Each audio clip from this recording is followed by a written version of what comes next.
नमस्कार, माझं नाव शेफ पराग आणि मी ठाण्यामध्ये सिझल देसी नावाचं रेस्टॉरंट चालवतो। आपल्याला एक कायम प्रश्न पडतो की ड्रायफ्रूट्स जे आहेत ते आपण जेव्हा बाहेर दुकानामध्ये जातो ते बरोबर व्यवस्थित स्लाइस केलेले असतात, व्यवस्थित कट केलेले असतात आणि तेच आपण जेव्हा घरी करायला लागतो तेव्हा आपल्याला कधीही युनिफॉर्मिटी येत नाही।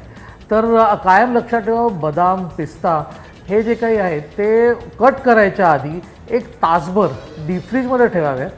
डीप फ्रीजमधून बाहेर काढल्यानंतर सुरी जी आहे जी वापरणार असाल ती सुरी गरम पाण्यामध्ये डिप करावी आणि स्लाइस करावे। तुम्हाला बदामाचे आणि पिस्त्याचे सुद्धा संपूर्ण स्लाइसेस जे काही आहेत ते एकदम युनिफॉर्मली मिळतील। तर लक्षात ठेवा, ड्रायफ्रूट्स कधी पण कापायचे असतील तर आधी ते डीप फ्रीजमध्ये एक तासभर ठेवावे आणि कट करताना ते कायम गरम नाईफने कट करावे। थँक्यू।